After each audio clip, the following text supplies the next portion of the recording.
Athletes, the sports heroes who have been thrilling us over the years, athletes who have made the Hall of Fame, and athletes who are destined for the Hall of Fame. Today, baseball. After all, spring training just around the corner, a couple of weeks away. Some are already out there throwing. With me, Mickey Mantle, number 7 for the New York Yankees for 18 years. Mickey's at WFAA in Dallas. Johnny Bench, number 5 for the Cincinnati Reds for 16 years, and he's at KGUN in Tucson, Arizona. Morning, Mick. Morning, Johnny. Good morning, David. Hey, Mickey, start us off with all the records you set and 2,401 games, more than any other Yankee, and all the stats and the adulation and the, Mickey Mantle, one of the greatest of all time. How much does getting to the Hall of Fame mean to you, given you all that other stuff?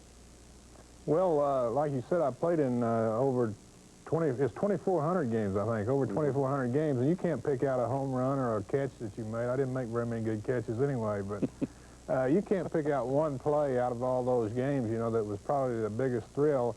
And as I go around the country nowadays doing public relations, like for the Claridge or wherever, they ask me, what's the biggest thrill you ever had? And I think probably, besides having my number retired in 1969, going into the Hall of Fame on the first try with Whitey Ford was the biggest thrill I ever had. Now, Johnny, you're not there. You're not even eligible for 4 years from now, youngster that you are, right? Yeah. Compared to Mickey. Well, I'm looking forward to it. I hope I get that chance, and it's people like Mickey Mantle that made it all possible for me. He was my idol, being from Oklahoma myself and following his career, and was a great incentive for me, and I always dreamed of being a center fielder, and I got to play center field in the major leagues a couple of games, but speed kept me from being that, and I'm just thankful that I had the opportunity to learn how to catch. I guess my father was the one that taught me, and he said it was the quickest way to the big leagues and what the big leagues needed. Well, I hope someday that that all comes about in 4 years. That would be a great thrill for me. Was it really speed that made, or lack of speed that made you a catcher, Johnny? Seriously, was that the reason you caught, or was it because your dad said that's the biggest, fastest way to get to the big league? Well, Dad was the coach of the team. We only had 10 boys out for the baseball team, so there really wasn't a lot of choice. You had to put people where they could go, and I begged him to play center field, and he finally put me in the outfield, and they hit a line drive to me, and I came running in screaming, I got it, like all the big leaguers do, and it hit about 60 feet behind me and rolled all the way through the fence and out into the pasture, and guy got a home run, and I really never got a chance after that to play much outfield. Mickey, some people say he was a catcher because he was chunky. Do you know, is there any truth to that? I don't know. He was a good one, I know that. It seemed like guys built like Johnny made good catchers, though. I know not very many people run over him. Hey, he's like Yogi. He blocked a plate good. Did you ever make any catches like he just described, where you'd run in and say, I got it, and it landed all the way behind you? A lot of them, David.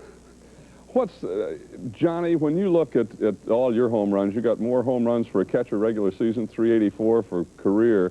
What one stands out the most? Anyone? Well, the one I hit in the playoffs in '72 against the Pirates, I think, probably brings to mind for most people. But I thought maybe the biggest night for me was a night that they gave me a special night, a going-away evening when after I announced my retirement in Cincinnati on September 17th, and they 55,000 people showed up, and I hit a home run that night. And to hear that, and for that particular crowd, I don't know that any could be much more memorable than that one. Oh, boy. Mickey, I know in the '64 World Series against the Cardinals, right, you hit one. That had special meaning for you, I understand. Why? What was it?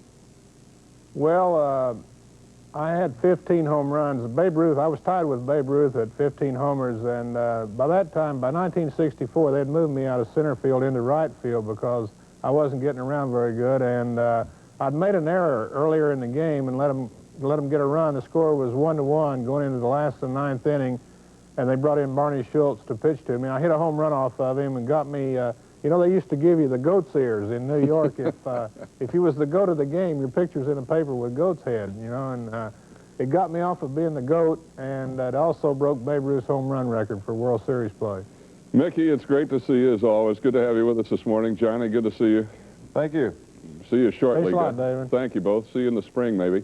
You going to be Okay. down there? You guys going to be down there in Florida or someplace? I think Mickey's always invited down there. I haven't been invited down. Not right away. You know, David, I can't go because I'm banned right now because I work at the Claridge Casino. And Oh, so, Well, hopefully might this new change commissioner will someday. change that. Right. We hope so. And Johnny, I hope you get invited to spring training this year. Yeah, well, I'm doing the baseball bunch out here in Tucson, so I'm working Right. on the kids show, so hope you watch. Great to see you both. Will do. We'll Thank be you. back after these words from Quaker 16 before 8.